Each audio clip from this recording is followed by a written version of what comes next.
एक दूसरे के मुल्कों में रह सकते। दोनों देशों में कश्मीर जैसे मुद्दे का कोई विवाद ही न होता। हिंदुस्तान और पाकिस्तान की हर सड़क पक्की होती और दोनों देश खुशहाली से जीवन बिता रहे होते। हेलो गाइस, कैसे हैं आप सब लोग। उम्मीद करता हूँ बिल्कुल ठीक ठाक फर्स्ट क्लास होंगे, फिटफाट होंगे। एक नई वीडियो के साथ, नए रिएक्शन के साथ दोबारा आपकी खिदमत में हाजिर हूँ। और आज जिस वीडियो पे मैं रिएक्शन के लिए जिस वीडियो को मैंने सेलेक्ट किया है उसका टाइटल है what happened if today India and Pakistan the part of British colony. और ये वीडियो ली गई है अभिषेक छत्रपुर चैनल से। सबसे पहले तो अभिषेक भाई का बहुत बहुत शुक्रिया कि उन्होंने अपने चैनल पे अपनी वीडियो पे जो है रिएक्शन की मुझे परमिशन दी। और ओरिजिनल वीडियो का लिंक आपको नीचे डिस्क्रिप्शन में मिलेगा, उसको भी ज़रूर देखिएगा, उस चैनल को भी ज़रूर फॉलो कीजिएगा, मेरे चैनल को भी ज़रूर फॉलो कीजिएगा। और मेरी सबसे रिक्वेस्ट है, मैं ख़ुद भी कोशिश करूँगा, मेरी आपसे भी रिक्वेस्ट है कि मेरे रिएक्शन को, मेरी वीडियो को पॉजिटिव वे में देखा जाए या समझा जाए। और मैं भी पूरी कोशिश करूँगा कि अपने रिएक्शन को बिल्कुल फेयर और पॉजिटिव पर्सपेक्टिव में रखूँ। तो बगैर किसी देर के हम चलते हैं वीडियो की तरफ और वीडियो के बाद फिर स्टार्ट करते हैं रिएक्शन। कैसा होता अगर हिंदुस्तान और पाकिस्तान ये दोनों देश दुनिया के दो विकसित देश होते। दोनों मुल्कों के लोग बिना वीज़ा के एक दूसरे के मुल्कों में रह सकते। दोनों देशों में कश्मीर जैसे मुद्दे का कोई विवाद ही न होता। दोनों देशों में दंगे फसाद मात्र शून्य बस के शब्द होते। हिंदुस्तान और पाकिस्तान में 0% करप्शन होता। कहीं पर भी आतंकवाद का जन्म ही न होता। हिंदुस्तान और पाकिस्तान की हर सड़क पक्की होती और दोनों देश खुशहाली से जीवन बिता रहे होते। और हमारा रुपया आज डॉलर के सामने खड़ा होता। मगर अफसोस ये मात्र मेरी कल्पना ही है। सोचिए, आज दो मुल्क हिंदुस्तान और पाकिस्तान ब्रिटिश साम्राज्य का हिस्सा होते और यहाँ के लोग ब्रिटिश इंडियंस और ब्रिटिश पाकिस्तानी कहलाते। यानी हम आज़ाद ना होकर आज भी ब्रिटिश साम्राज्य का हिस्सा होते। तो क्या सच में हमारी हालत आज जो ब्रिटेन में लोग रह रहे हैं उनके जैसी होती? यानी हमारे शहर बड़े बड़े महानगर होते, दिल्ली दुनिया का सबसे साफ शहर होता और लाहौर दुनिया का सबसे खूबसूरत शहर होता। तो मैं आज एक ऐसे ही सवाल का जवाब ढूंढने निकला हूँ जो मेरे मन में आया है। जो भी मैं अपनी सीमित जानकारी से आपको बताऊँगा वो मेरी निजी सोच होगी और मैं अपनी निजी सोच को कोई भी ऐतिहासिक प्रमाण नहीं मानता। तो सुनिए, हम और हमारा पड़ोसी मुल्क पाकिस्तान अगर आज इंग्लैंड का हिस्सा होते तो क्या होता? तो देखिए, सबसे पहले मैं बता दूं कि ये ख्याल मेरे जहन में कैसे आया। देखिए, साल 1885 में इंडियन नेशनल कांग्रेस की स्थापना की गई थी, जिसका बाद में हमारी आज़ादी में बहुत बड़ा हाथ था। क्या आपको पता है, इंडियन नेशनल कांग्रेस की स्थापना एक ब्रिटिश नागरिक ने की थी जिनका नाम एलन ऑक्टवियन ह्यूम था, जो अंग्रेजी सरकार के एक रिटायर्ड अधिकारी थे। उन्होंने कांग्रेस की स्थापना इसलिए की थी ताकि इंडिया के जो कुछ नाम मात्र पढ़े लिखे लोग हैं और अंग्रेजी बोलने और समझने वाले लोग हैं उनको इस मंच पर एक साथ लाया जा सके, ताकि वो भारतीय नागरिकों को अंग्रेजी शासन से जैसे ब्रिटेन में नागरिकों को अधिकार प्राप्त थे वैसे समान अधिकार दिलवाने का काम कर सके। सोचिए, कई लोगों को लगता है कि इंडियन नेशनल कांग्रेस की स्थापना अंग्रेजी हुकूमत को उखाड़ फेंकने के लिए की गई थी, लेकिन ऐसा नहीं है। अगर ऐसा होता तो अंग्रेजी हुकूमत इस पार्टी को कभी बनने ही न देती, क्योंकि उस समय हमारे ऊपर अंग्रेजी हुकूमत का राज था। लेकिन एक बात ये भी सोचने लायक है कि जो इंग्लैंड के लोग थे वो हम भारतीयों को अधिकार दिलाने का प्रयास करते रहते थे। उसका सबसे बड़ा उदाहरण एलन थे, जिन्होंने कांग्रेस की स्थापना की थी। जो इंग्लैंड के लोग थे उन लोगों का मानना रहता था कि जो इंग्लैंड की सरकार है वो भारतीय लोगों पर गलत तरीके से शासन करती है। और शुरुआत में हमारे दो बड़े नेता जिन्ना और नेहरू का भी यही मांग थी कि इंडिया को होम रूल कंट्री बना दिया जाए, यानी कि हमारा देश आता तो ब्रिटिश साम्राज्य के अंतर्गत, मगर वहाँ पर जो राज होता, शासन होता इंडिया पर, जो लोग होते वो इंडिया के करते। ऐसे में हमारा मुल्क ब्रिटिश इंडिया कहलाता। यहाँ तक कि जिन्ना तो अंत तक यही चाहते थे कि शासन जरूर हम करें पर उसको चलाए अंग्रेजी सरकार। और जो इंडिया होम रूल की मांग कर रहा था उसको देने के लिए इंग्लैंड तैयार भी हो गया, मगर उस वक्त तक दूसरा विश्व युद्ध छिड़ चुका था और जो अंग्रेजी शासन था वो भारतीयों को समान अधिकार देने में बहुत देर कर रहा था। वो नहीं चाहता था कि इतनी जल्दी किसी भी देश के लोगों को समान अधिकार दे दिए जाएं।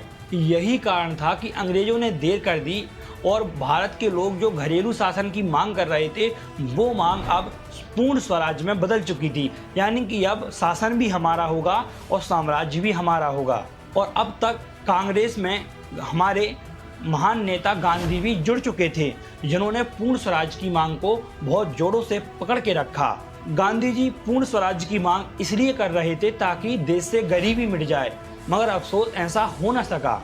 अगर अंग्रेज भारत को समान अधिकार दे देते और किसानों के करों के कानून को बदल देते तो पूर्ण स्वराज की बात ही ना उठती और हम आज भी ब्रिटिश सरकार का हिस्सा होते।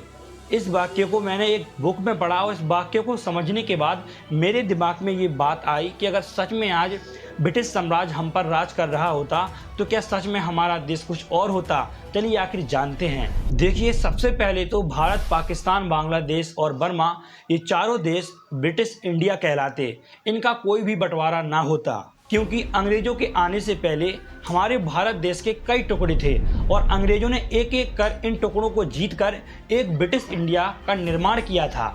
और जो चीन हमें आज आंख दिखाता है वो नहीं दिखा पाता, क्योंकि जो बॉर्डर थे वो अंग्रेजों के ही ज़माने के आज हम इस्तेमाल करते हैं। और जो 10 लाख लोग मारे गए थे भारत और पाकिस्तान के बंटवारे के दौरान, वो ना मारे जाते। याद रखिए, ये तब होता जब हमें ब्रिटिश सरकार समान अधिकार दे देती। अब कई लोगों के दिमाग में ये बात आ रही होगी कि तुम गलत कह रहे हो, अगर अंग्रेज भारत ना छोड़ते तो हमारे देश में आज और ज़्यादा गरीबी होती और आज भी लोगों पर अत्याचार हो रहे होते। देखिए, चाहे वो अंग्रेज हों या राजा, सभी लोगों ने शक्ति और संपत्ति की लालसा में हमारे ऊपर राज किया। ऐसा नहीं था कि हमारे देश में अंग्रेजों के आने से पहले लोग राजा महाराजाओं की व्यवस्था से खुश थे। अगर ऐसा होता तो आज भी हमारे देश में राजा महाराजाओं वाली व्यवस्था होती, मगर ऐसा नहीं है। हमारे ऊपर ब्रिटिश के लोगों ने नहीं बल्कि ईस्ट इंडिया कंपनी ने राज किया था, जो यहाँ का धन ब्रिटिश सरकार को भेजती रही। लेकिन सन 1940 आते आते ब्रिटेन में मानव अधिकारों की मांग बहुत तेजी से बढ़ चुकी थी, इसलिए वहाँ के लोग भारतीयों को समान अधिकार दिलवाने की मांग अपनी खुद की अंग्रेजी सरकार के सामने रखने लगे थे। अगर इंग्लैंड के लोग हम पर अत्याचार करते तो ऐसा नहीं होता कि गांधी जी इंग्लैंड में जाकर वकालत की पढ़ाई पढ़ कर आते, क्योंकि वो इंग्लैंड में ही तो गए थे, तो वहाँ के लोगों ने तो उन पर कोई अत्याचार नहीं किया। फिर इंग्लैंड के लोग हम पर कैसे अत्याचार करते? इंग्लैंड के लोगों ने नहीं बल्कि वहाँ की कंपनी और वहाँ की सरकार ने हम पर राज किया था। ये बात आपको समझाना बहुत ज़रूरी थी। देखिए, अंग्रेजों ने तो लूटा, वो तो पराए थे, मगर अंग्रेजों के जाने के बाद भारत और पाकिस्तान में कई ऐसे नेता हुए जिन्होंने हजारों करोड़ों रुपए का घोटाला किया।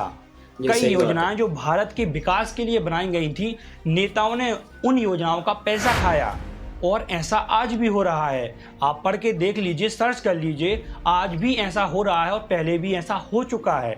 हमारे देश की हालत आज भी ठीक नहीं है। आज भी हमारे देश में हर जगह भ्रष्टाचार फैला हुआ है।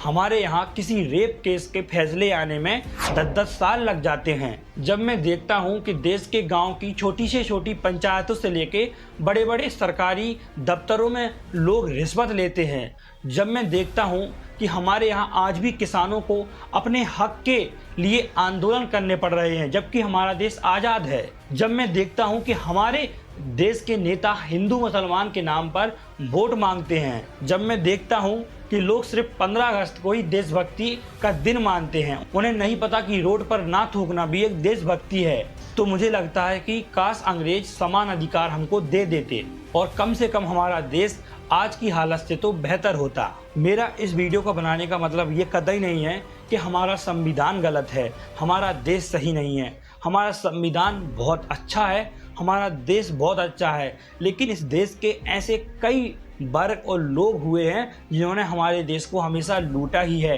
किसके दम पर? शक्ति के दम पर। देखिए, चाहे वो हिंदुस्तान हो या पाकिस्तान, ये दोनों ज़मीनें हमारी हैं और हमें इनसे प्यार होना चाहिए। जिन लोगों ने इन देशों पर राज किया, उन लोगों ने ना तो इस देश को ना ही इस देश की प्रजा को अपना समझा ही नहीं। अगर समझा होता तो 200 लोगों वाली ईस्ट इंडिया कंपनी हम पर 200 साल राज न कर पाती। मुझे यकीन है कि आपको मेरी बात थोड़ी थोड़ी समझ में आ गई होगी। इस वीडियो को पार्ट 2 में मैं कंटिन्यू करूंगा। अभी के लिए इतना ही। आपका बहुत बहुत धन्यवाद जो आपने वीडियो को यहाँ तक देखा। इस वीडियो को ज़्यादा से ज़्यादा शेयर कीजिए अपने दोस्तों तक। धन्यवाद। यार अभिषेक भाई ने बात तो बिल्कुल सही की है और इन्फॉर्मेशन भी बहुत अच्छी निकाली है, बहुत मतलब अच्छा रिसर्च वर्क किया है, जिसको मैं सबसे पहले जो है वो अप्रिशिएट करता हूँ बहुत ज़्यादा। दूसरे नंबर पे जो बात इन्होंने की कि हमारे मुल्क में हम दोनों के मुल्क में देखिए, मैं नेगेटिविटी को प्रमोट नहीं कर रहा, ना मैं किसी एक मुल्क को तनकीद का निशाना बना रहा हूँ, ना मैं ये कह रहा हूँ कि वीडियो में जो उन्होंने नेगेटिव बातें की हैं वो सारी सच हैं। जैसे कि अभिषेक भाई ने भी वीडियो के एंड में कहा कि मेरे बात करने का मकसद ये नहीं है कि हमारे मुल्क का कानून सही नहीं है या हमारा मुल्क सही नहीं है। हमारा मुल्क या मेरा मुल्क दोनों ठीक हैं, कानून भी ठीक हैं। बात ये है कि जो एक रिवायत 200 साल पहले चली थी ना, वो नहीं टूटने पा रही। तो मतलब डेवलपमेंट इंडिया में भी बहुत अच्छी हुई है, पिछले 10-15 सालों में तो बहुत तेज़ी से और बहुत ज़्यादा हुई है। मैंने काफ़ी रिएक्शन वीडियोज़ बनाई हैं, मैं कहता रहता हूँ। लेकिन कंपैरेटिवली जिस तरीके से हमें डेवलप होना चाहिए था, हम वैसे नहीं हो पा रहे। जिस तरीके से हमें अच्छे हमसाए होना चाहिए था, हम वैसे अच्छे हमसाए नहीं बन पा रहे। उसके कई रीज़न हैं। अब हम तो हैं, अभिषेक भाई हो गए या मैं हो गया, हम तो हैं आम शहरी। हम बहुत बड़े लेवल पे कुछ नहीं कर सकते। हम यही है कि एक पॉज़िटिविटी को फैला सकते हैं, पॉज़िटिविटी को प्रमोट कर सकते हैं, जिसकी हम कोशिश कर भी रहे हैं। लेकिन ये है कि आम शहरी के लेवल पे आके देखा जाए तो हमेशा से दोनों मुल्कों के आम शहरियों में एक क्यूरियोसिटी रही है, एक दूसरे को जानने की, एक दूसरे को समझने की, उनसे मिलने की। जैसे मैं एग्ज़ाम्पल दूँ अ, ये जो कॉरिडोर खुला है लाहौर के पास सिखों का, मैं नाम भूल रहा हूँ, माज़रत, मुझे माफ़ कीजिएगा।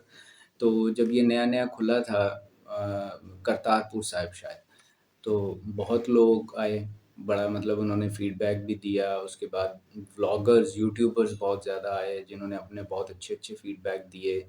बड़ी क्यूरियोसिटी के साथ, बड़ी पॉज़िटिविटी के साथ आ रहे थे। तो उन वीडियो से एक जेस्चर ये मिल रहा था कि लोगों में मसले नहीं हैं, हम लोगों में मसले नहीं हैं। हम एक-दूसरे से मिलना चाहते हैं, एक-दूसरे को समझना चाहते हैं, एक-दूसरे के साथ रहना चाहते हैं। लेकिन ये जो 150-200 साल पहले जो चीज़ें शुरू हुई हैं ना, वो ख़त्म होने का नाम नहीं ले रही। तो बहरहाल बहुत पॉज़िटिव, बहुत अच्छी वीडियो थी। इसमें कहीं किसी जगह पे मुझे ये इम्पैक्ट नहीं लगा कि यार नेगेटिविटी की बात की गई है या तनकीद की गई है किसी चीज़ पे। और अगर की भी गई है तो वो क्या कहेंगे उसको, कंस्ट्रक्टिव क्रिटिसिज़्म है, अगर वो है भी तो।